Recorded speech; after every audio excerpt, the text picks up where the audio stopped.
Okay, so this is way late. I'm gonna do it anyway. Things got a little, life happens, things happen.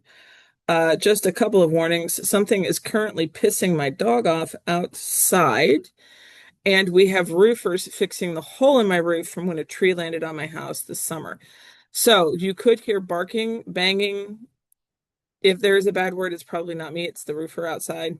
And AJ is supposed to be coming home from his practice. So who knows? It's going to be a big old fun time. All right, so we finished the first three sections and we're on to four. Okay, and if you remember, section three is basically him going, all right, I have all these people, they've been coming to me as Christian. Those who have refused to sort of withdraw that are dead and they deserve to die, is kind of where he ended that. And now let me do four first. And when we do markups, and it's you kind of have to take a breath and take a look. And again, guys, this is all building up to the point where you do this by yourself without my help. Um, and learning how to translate. And for me, it's very, very, very systematic. I always start with the verbs. You're going to have to, and as you grow older, you're going to find your own way of doing this. But right now, this is how I do it. Um, Look at the errant here. Now, this one's a little harder to spot, but look at the V. You remember the V sucks that we talked about? Okay. Remember how I mentioned here, the perfect tense, right? In fact, this is the one, it aimless istis errant. Okay, remember this is the perfect. And this is the one question most of you missed was this first person singular and it's a long I. And it can be the dickens to spot because when we think of long I's, we don't typically think verb, we think noun. However, as we've said many times, this is entire letters done in the first person. And look at the V. So the V before the I kind of is a slam dunk. When you see that AVI, it is a perfect verb.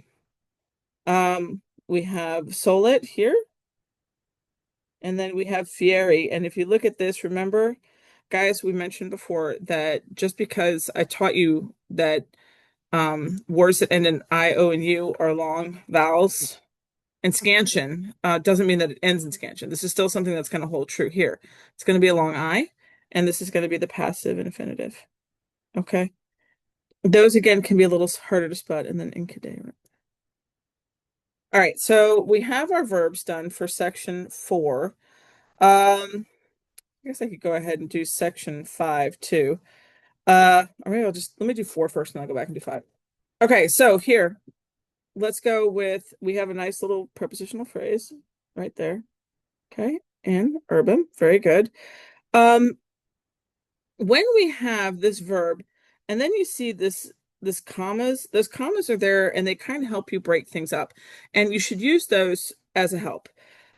When you see the OS, it's accusative. So that's one that you just know. And then when you see this OS here, you know it's accusative and you should just like it's a slam dunk. You don't have to worry about that. But we need to figure out what the rest of these are. Now, similus just means like similar to. Um, I wouldn't worry too much about marking it up. But we do have these two words, this I, this long I, and this AE together. And we need to figure out, how do these two things work with the rest of the verb or with the rest of the sentence? Now, we know here that the NT is plural. So we need a plural subject. And if you look across the line, and of course, I don't have on me my noun chart, but if you look across the line of nominative plurals, you're going to long I and AE both go together in the nominative plural. So gosh, that is a terrible box, but you're gonna get it, so it's fine. Ali also goes is a nice just sort of adjective. Some do this, some of these type of people, and it's some of these MNTI. Remember, it's bolded, so I would look at that. Um, Errant. Okay, so the commas in between the commas, we know that these things are in between the comma and the period. We know that these things kind of go together. There's a comma here, especially with the two verbs. We have a third person plural verb followed by a first person singular verb. And that, even in Latin, is kind of breaking things up. And so the quia cives Romani errant is probably going together. And this is another time when you look at this, and when do you have a long ES and a long I together? And that is, once again, going to be in the nominative plural. Okay. And that's one of those things. If you just remember your nominative, remember once upon a time, I put this out. You have AE, US or R, long I. You have this question mark, which is a pain, but there you are. Long ES. And honestly, if you don't remember fourth and fifth, it's not the end of the world because these are the most common. But you need to remember AE, long I, and ES are potential compatriots. The AE and the ES can go together, and the I and the ES can go together. Very rarely the I and the AE can go together. But just keeping that in mind and remembering that is going to be helpful to you because you're like, why is there a long and an ES here? Well, because they're both nominative plural. Um, just keeping those endings in your head, it's going to make your life a lot easier. Just learn your endings. Okay, we have a comma here. All right, the comma is going to be helpful. Also, track 2 ends in U. If it ends in U, it's a long U because that's a 100% slam dunk. The only time you get a long U is from fourth declension, and this is going to be ablative, which means that the ipso is also ablative. I told you my dog was pissed off at something. I'm ignoring him. I suggest you do too. Okay, I would look at this here. You have this NT here. Okay, again, you need a plural verb or a plural subject, excuse me. Uh, there hadn't been a plural subject really because the last subject was I. Do you see how that happened? So because he noted something, that switched the subject. We're going to have to switch the subject back to something else. It's not like you can just, leapfrog through the line. And the one thing here that can be a plural subject is the pluralis specie. I'm going to do this and then I'm going to, hold on. So this is in the nominative plural right here. Okay. And again, you just go through it slowly, remind yourself of your endings, have that noun chart out. I need to post that link to the SparkNotes grammar chart, or just go online and find a copy of the noun declensions. I know I gave it to you. Just find it and keep it posted because you need to know, and you need to know how to look across it. Now, when words end in E like that, okay, with that kind of short E, it's going to be ablative. Okay. And then say is always a reflexive. Remember, say, sui, sibi, say. Remember, we've done this one before too. I don't know how many times we've done this one. Sui, sibi, ooh, say. And the ones that you really need to worry about are the sibi and the say. And the say are both accusative and ablative. Now, I will say, when you see say, it's, I would say, I don't know, let's say 89% of the time it's going to be accusative. All right, you don't get that many ablative says. So if you're not sure, it's also good to know that that say is a long E. If you're not sure, always make it accusative. Okay. All right. So that is section 5. We can, oh no. Let me go ahead and pause for just a second. Things have settled down. Here we go. Nope, they have not settled down. Hold on. All right. And we're back. Okay, I think I can actually do this now. So let me do this. We've got section 5. Again, start with the verbs. Now, the interesting thing about section 5 is we are going to see Pliny telling Trajan that a little anonymous book has been brought to him with a list of names in it. And those are people who, once he talked to them, said they were never Christian or never had been Christian, and they make all the offerings to the gods. What I think is interesting here is that, just this idea of an anonymous note being put forth as evidence is not something new. Okay. To me, it's always very interesting. And seeing Trajan's response to this is very interesting. Okay, so here we go. That's a verb. Puisse is an infinitive. Esse is an infinitive. Negabont is a verb. Okay. I feel again like some of these like appellant, when it ends in NT, I don't even have to explain it to you guys, right? You know that it's a verb. Look here, we have a ferry and useram. Now those two are probably harder to spot, but remember we talked about this before. It's the first person singular. There should be some like idea of a first person narrative or verb going on in this. Okay. And you're just going to switch between the third person plural and the first person singular because it's like I did this, they did this. I did this, they did this. So you should be on the lookout for the NT, which is nice because NT is pretty ubiquitous. Even in passive, it's enter. All right. But all the different, oh my gosh, all the different possibilities for a first person singular verb. Er, I, O, or M. Okay, remember, these are all different forms of first person singular. So there's quite a lot. For third person plural, you get like an NT, you get like an unter. Oops. All right. Even in this, it's ESD, imus istis, eunt. It still ends in NT. So frankly, like the third person plural is a much easier one to spot. The first person singular can be a little challenging. It's a good reason to just sort of keep those in our mind. Again, keep these in our mind as we go through here. All right, so we have supplicurrent. Here we go. Decurrent. Okay, deguntor. There you go. Is a nice passive.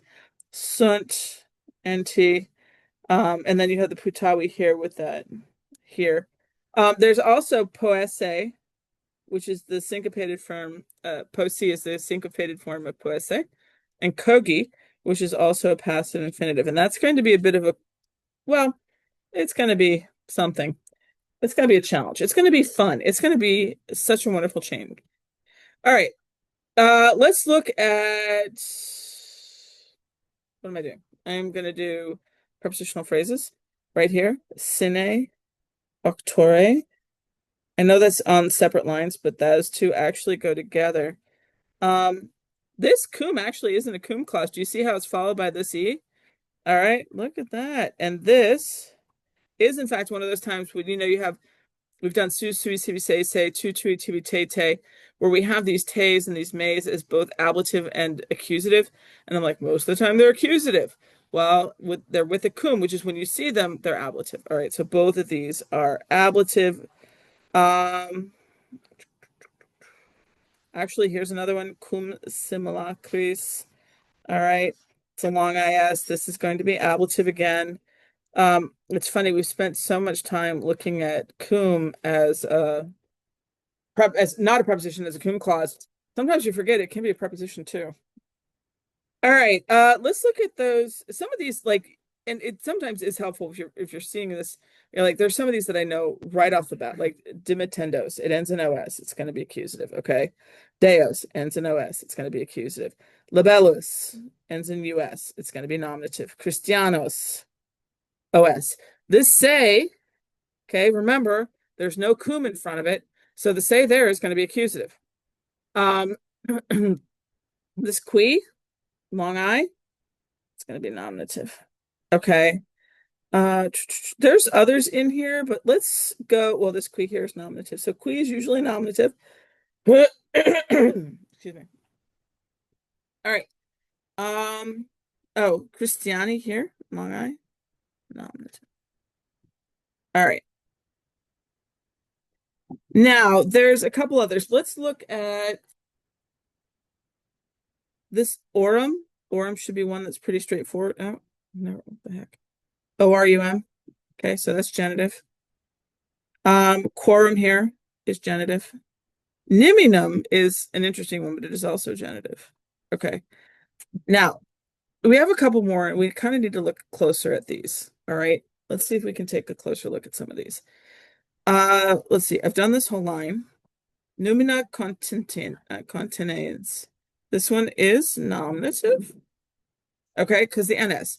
Do you guys remember the NS in that participle? Remember this? Amans, amantis, amanti, amantem, amante. This is a present participle, guys. Remember, we had it on the quiz. I highlighted the NT. I was like, look, it's a present participle. Okay, present participles are verbal adjectives. All right. Verbal adjectives, and they get used substantively a lot. They get used just on their own all the time. Okay. And we do it in English. Just it's everywhere. And of course, now that I'm thinking about it, I can't think of an example, but there are examples out there. Okay. So just be aware of this. The reason I'm bringing this up, okay, is because that NS there is kind of a slam dunk. It's going to be a nominative singular, and it's the only thing it can be. Okay. Let's see. Nomina here. is actually this one's neuter. How do I know that? I know it because, well, nomen is neuter too. You guys know mihi nomen est, names, and that's what this is. Nomina is just a neuter noun. And it's a neuter noun that you've known for a while. You just may not remember that you knew it. Okay. But it's another one that shows up often enough that I'm like, okay, I'll go with this one. Quam here. Okay. It's going to be that. Hick, hike, hawk. It's going to be either nominative or accusative, but it's neuter. So if this verb is first person singular, you can't have this being the nominative. This has to be a direct object. Now, what's really interesting here is the imagina tuae. And you're looking at the et here and the line here, and you're thinking these two probably maybe go together. And if you're looking across a line and you're trying to figure out when on earth the I and the AE could go together, it's in the dative. And these are both dative. Another thing that sort of gets you into thinking that it could be dative is that you're calling to someone, okay? You're making offerings, you're using verbs of deco. I mean, this is all hints that there might be datives here, which is actually why Christo here is also in the dative, okay? Verbs of giving, showing, and telling are always going to be dative. Okay. Uh, let's see. Turai vino. Again, you've got a short E and a long O together. The only time you're going to get that is in the ablative. All right. Again, looking for pairs and memorizing across and going, okay, when do I see a short E and a long O together? It's ablative. Okay. You don't even get the short E and the long O in the dative. That doesn't happen. The short E and the long O only happens in the ablative. And ture means incense and vino means wine. So they're both things, and that works out anyway. Praeterea just means moreover. Well, in this case, actually, the two together means to curse or to speak bad words. Okay. Because that's one of the things that he makes them do. If they're telling him that they're not Christian, they never were Christian, they swear. He's like, all right, I want you to make sacrifices to the current gods, make offerings to the emperor, and curse your God. And if you can do that, well, not your God, because curse Christ, then I know that you're not Christian. Um, and so that's sort of what section 5 is about. All right, I'm gonna post this. We'll see how many of you watch it. All right, stop at this. All right, let me know if you have any questions.